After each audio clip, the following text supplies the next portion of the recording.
कबीर सुनो भाई साधो, कहत कबीर सुनो भाई साधो, अरे कहत कबीर सुनो भाई साधो, कहत कबीर सुनो भाई साधो।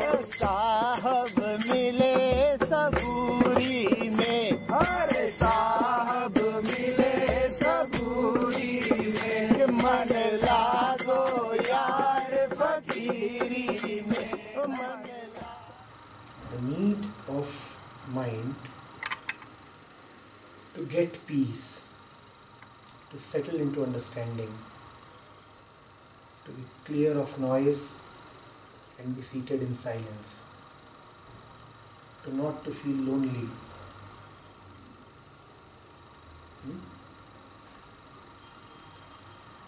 But total. That is love. And because we all experience that need, we are all lovers.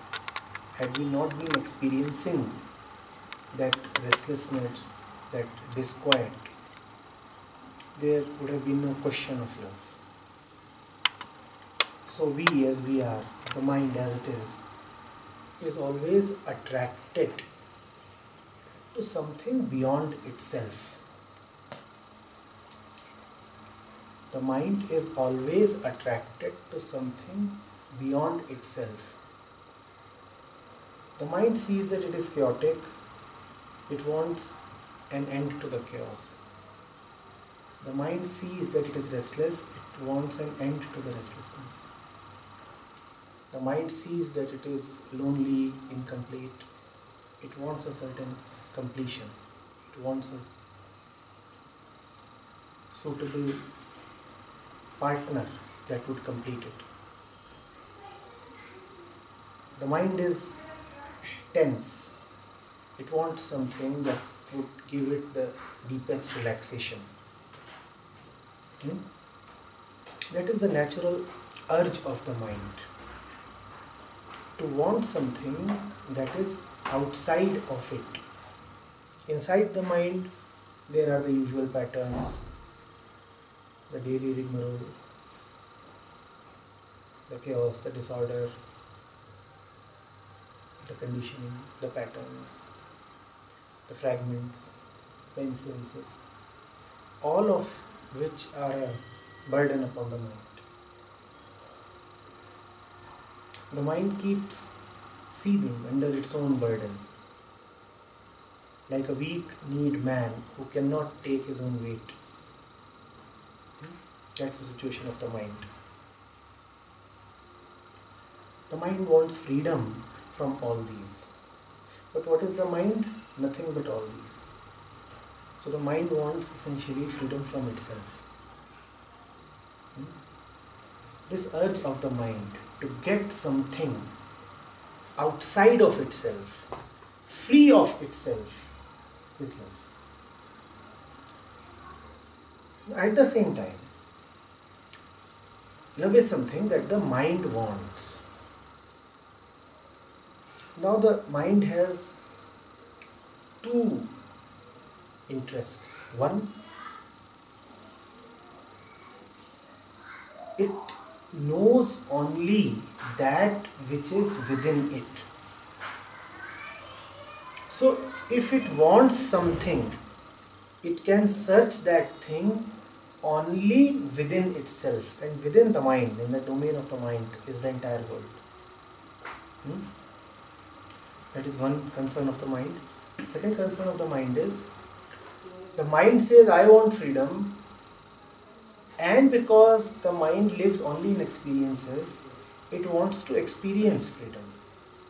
Which means that the mind wants to survive to experience freedom. So even as the mind is pulled by a great attraction towards peace, it has these two other concerns. Which are these two concerns? One, I want peace, but because I know only the world, hence I want peace in the world. I'll go and search out there for peace. There is no doubt that I want peace. There is no doubt that I want a suitable partner. There is no doubt that I want joy and freedom. But because I know only the world, so I find it almost natural that I'll go out into the world to search for my deepest urge.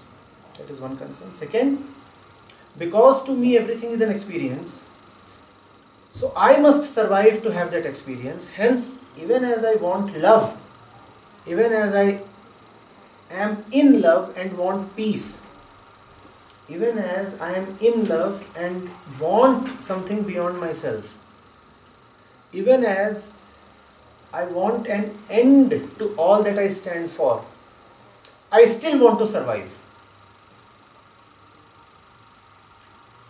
Do you see these two concerns? One,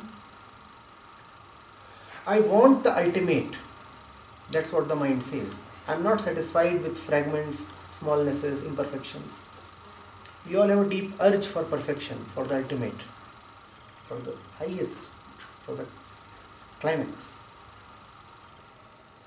But I want it in the world, outside of myself. That is one concern. Second, I want it but not at the cost of my life. I want to survive, to experience that freedom. Now, it is because of these two concerns that love becomes such an enigma. Otherwise, there is nothing complicated about love. You want peace,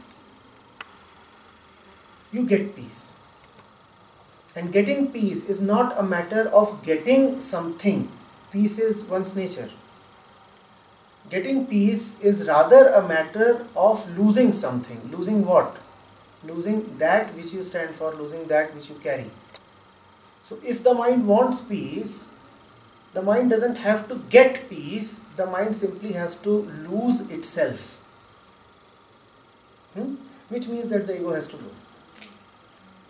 Now the mind is totally divided between these two pulls. On the one hand, it cannot live without peace and silence and joy. That attraction is love. On the other hand, it cannot have the courage to give up on itself.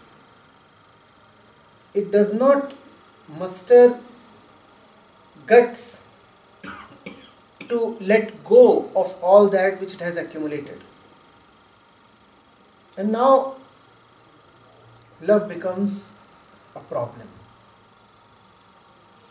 Because you will not let go of yourself. You would rather want to accumulate yourself. What will you say? You will say, yes, I want something, someone that is flawless, that takes total care of me, that gives me total security.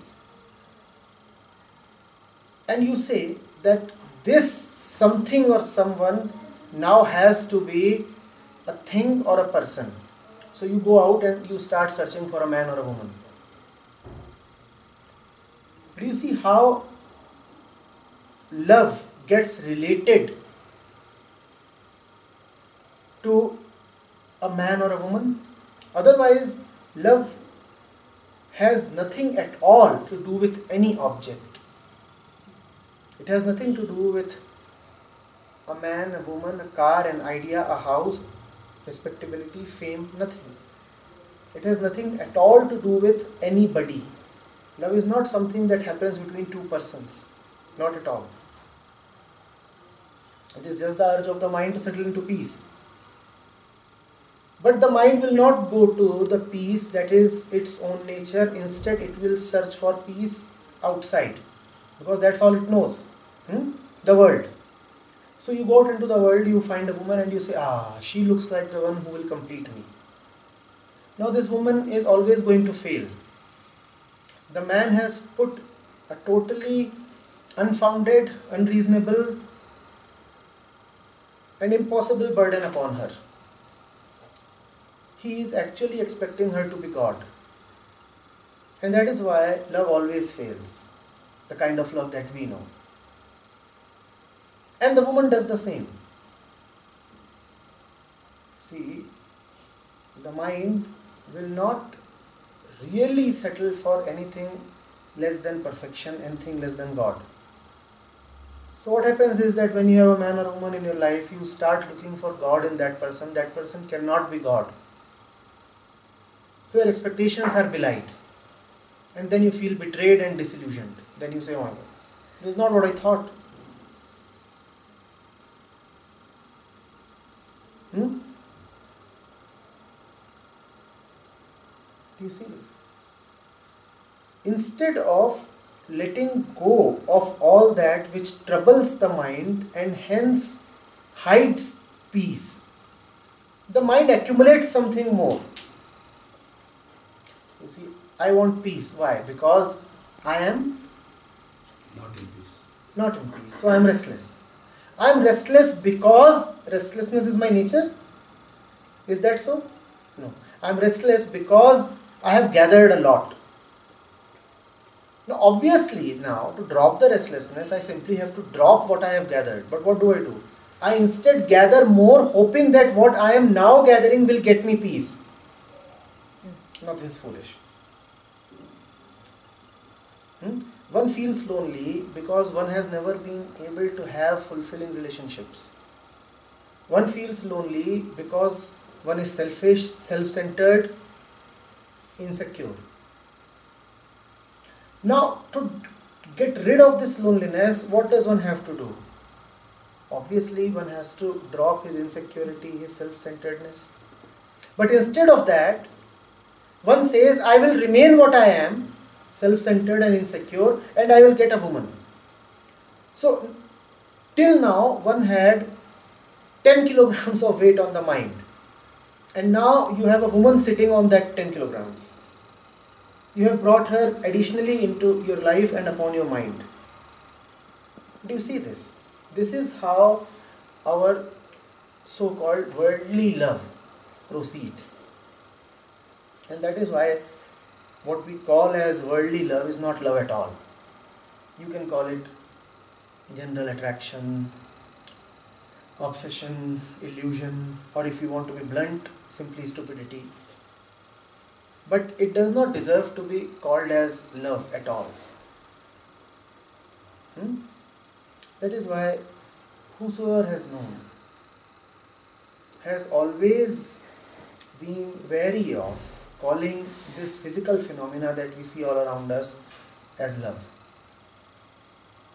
The Sufis distinguish clearly. They would say ishq-e hakiki, ishq-e majazi.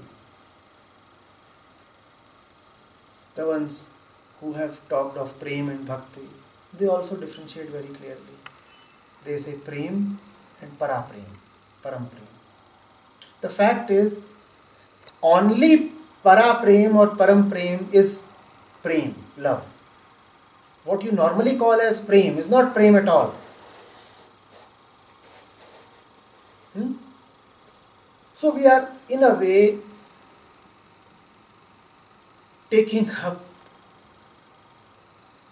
a wrong topic, barking up the wrong tree. That which we are trying to look at as love is not love at all. So what is there to understand in it? We are asking, why does this tree not bear mangoes? It's an orange tree, that's why. And we are sitting by that tree and looking at it, analyzing it and trying to figure out why there are no mangoes and what can be done so that we get mangoes. There can be no mangoes here. What you call as love can never give you any mangoes. It is not love at all. So first thing is to see that it is not love. And that is why it is characterized by signs such as possessiveness, jealousy and this and that. You are possessive because you were operating from insecurity in the first place. Why did that man or woman enter your life? First of all, because you are insecure. Now if you are insecure and that is why you are striking a relationship, I am insecure, so what do? I get a woman in my life. Now obviously I have to be possessive about her. What's the complication?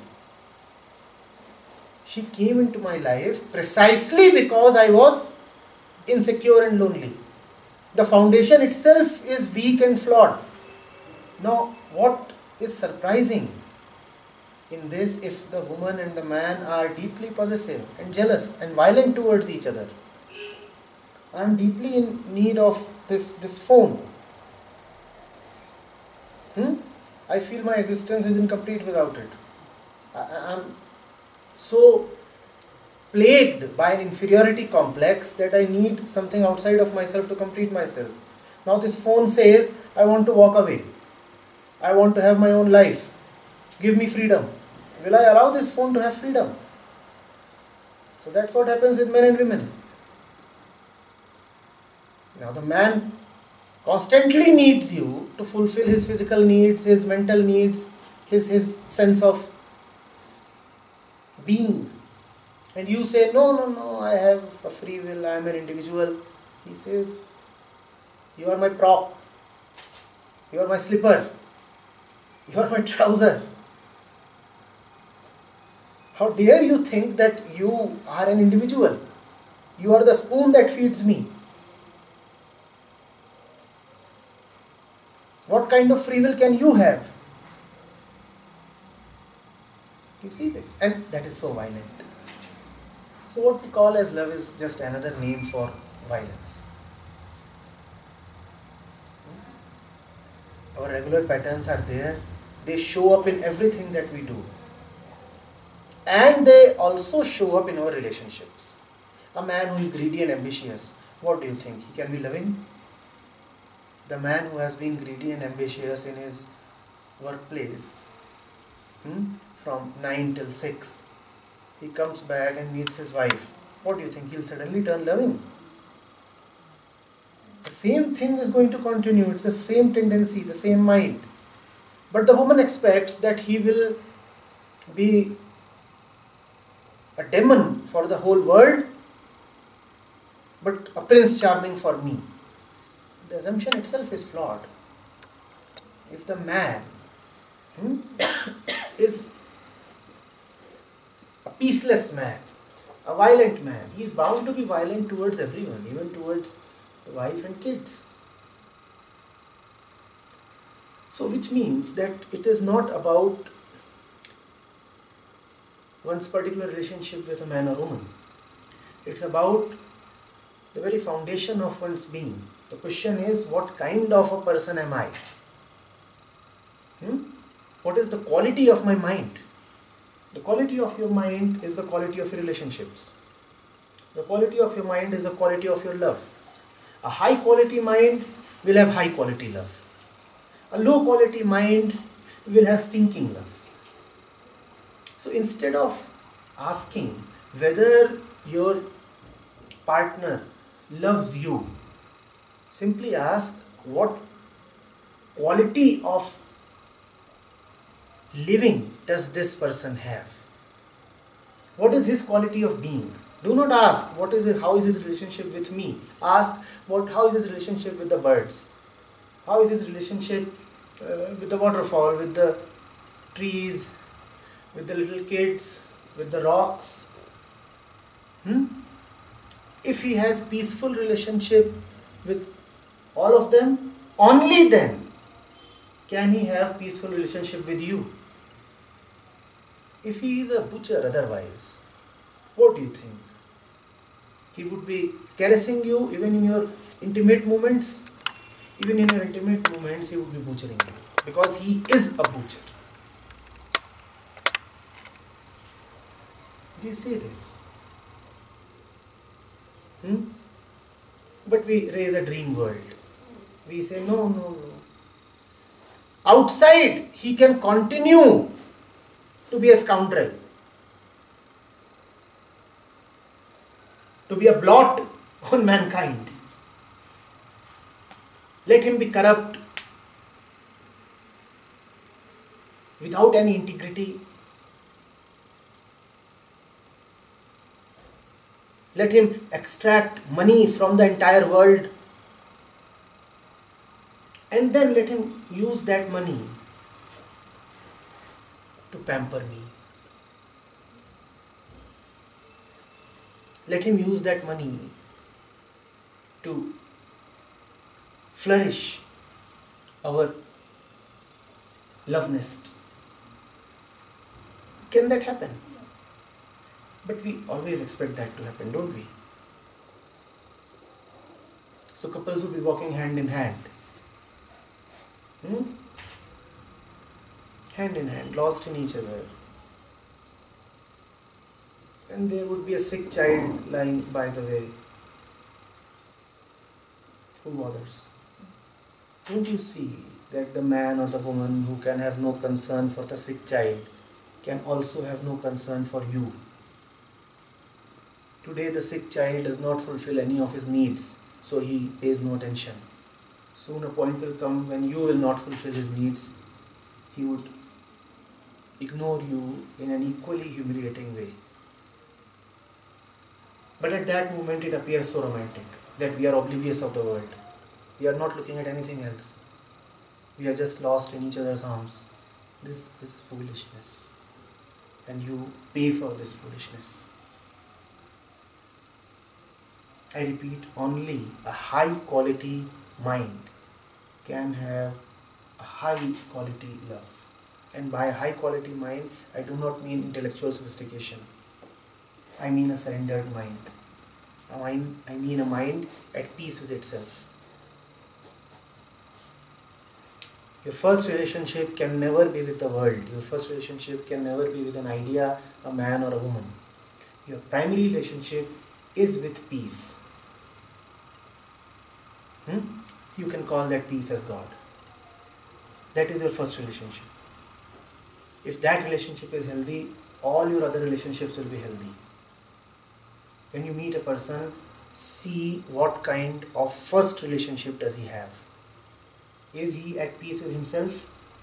Is he surrendered to God? Is truth his first priority?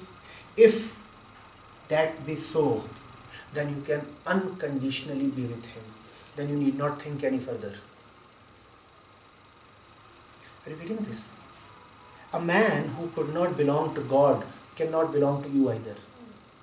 A man who could not be loyal to God, how will he be loyal to you? A woman who has no respect for truth, how will she have any respect for you? But you would be foolishly expecting that she will respect you. She will not. And then your dream house will come crashing down on your head. And then you will say, oh, I have been betrayed. No, you haven't been betrayed. You are just reaping the bitter fruits of your own deeds. I'm getting this. So talk not of relationship. Talk of the being. Talk of the state of mind.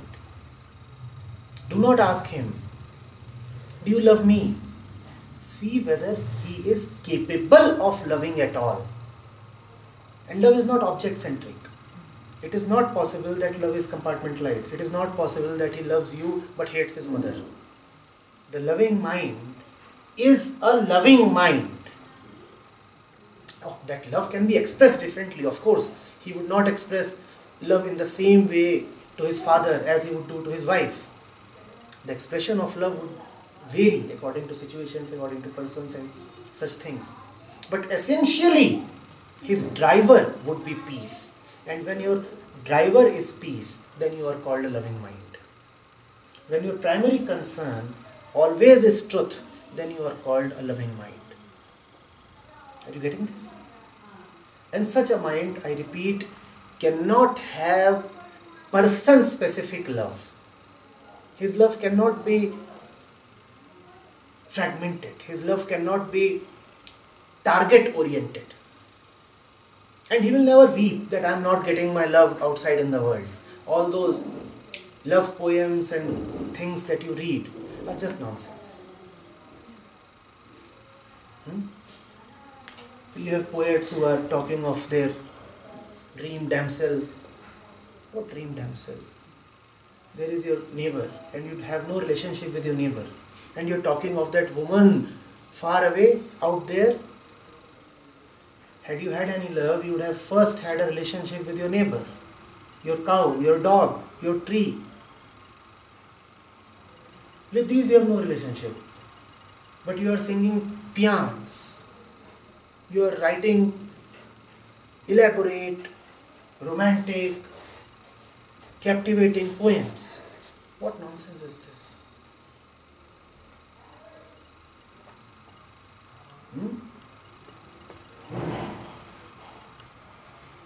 And have no images about love. We know no love. We know images of love. We know romance. And all that has been fed into our mind by media, by poets, by anecdotes, education even, and religion too. Have no images of love. Often you know what you search for. You search not for love, but for something that resembles your image of love. So, as we were coming here, Abhishek and Deve were having a really good time enacting the images of love. We find a lot of newlyweds here.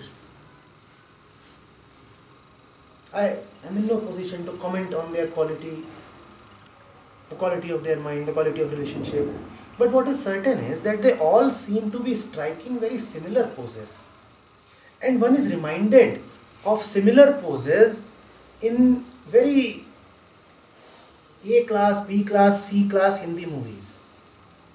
The way they hold their hands, the way they cuddle each other, the way they talk to each other, the way they pose for selfies. It's also, one wonders, I've seen this earlier.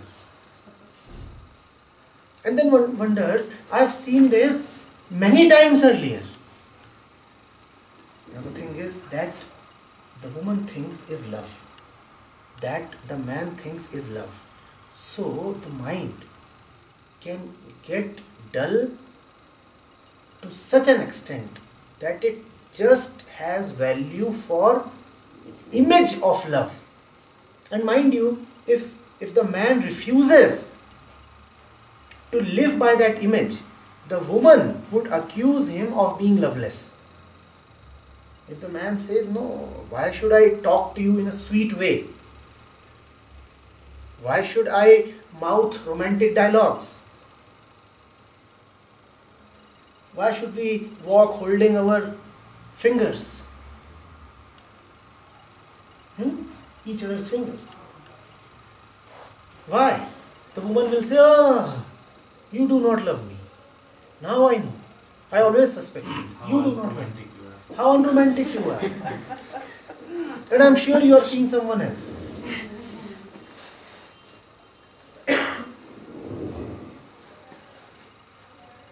Even the roadside entertainers know that you do not know love, you only know images of love. So Devesh here pointed out that he has seen 4 or 5 or 6 of these. What instrument are they playing? Iktara.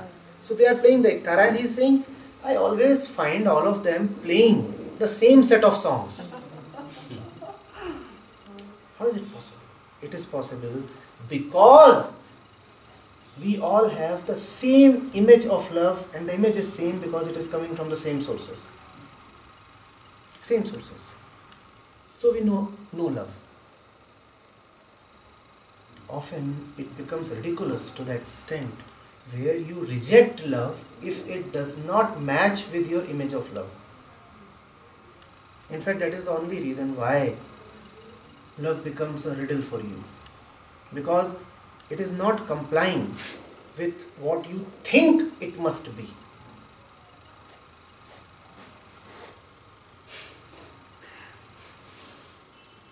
Is it not very predictable? Which songs, what kind of dress, which locations, what actions? Just looking at a couple, you can predict what next is going to happen.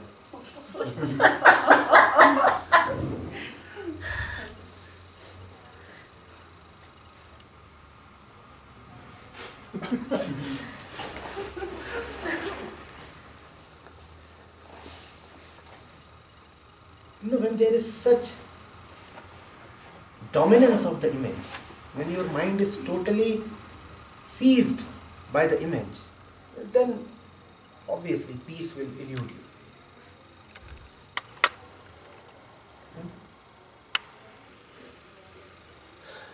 True love has very little glitter about it. It does not shine in a gaudy way. It is not boisterous. It does not announce itself to the senses.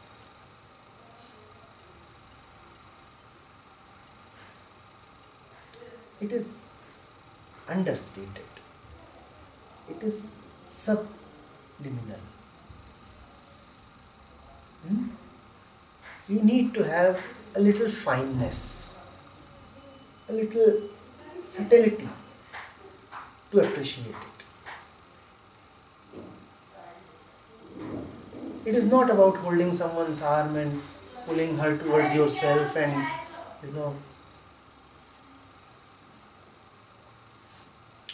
one cannot rule anything out. Anything is possible in this world. But one must not have straight-jacketed patterns either.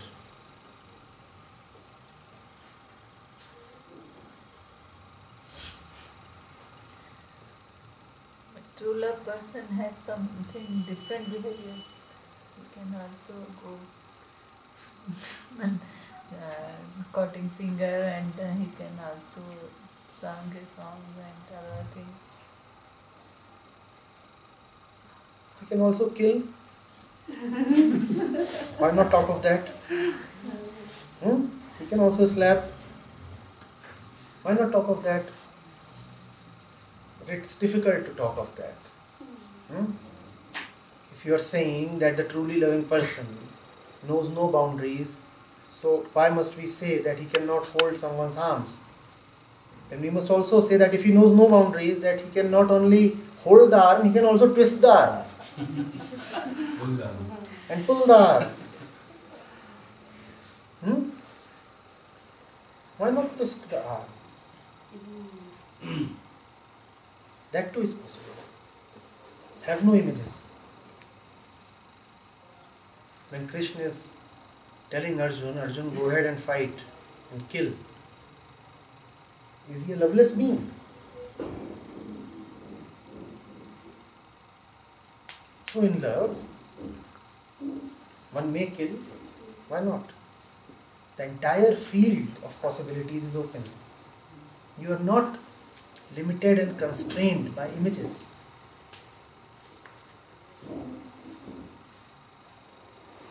Your love is now not an algorithm.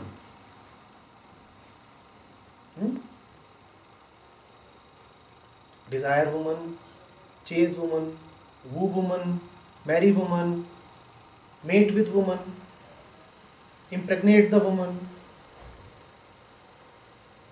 ignore the woman. Now you are not running that algorithm within. Now anything is possible.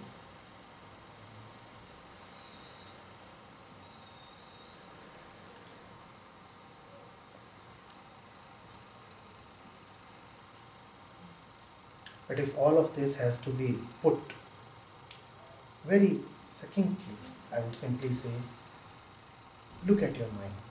If your mind is not prepared to see that that which it wants is not something within itself, and that its search for love in the world would always remain a futile and unsuccessful search.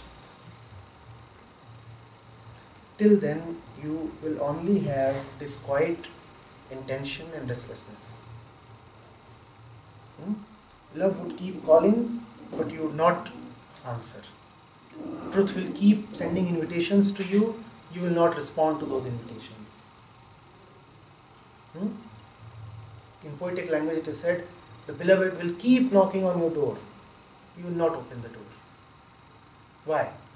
Because you are already too busy with the false lover inside. So the real one will keep knocking. And you'll say, oh, that knock is just a disturbance. I am busy making love with my lover inside. And some unrequited, unsolicited fellow is creating nuisance on the door.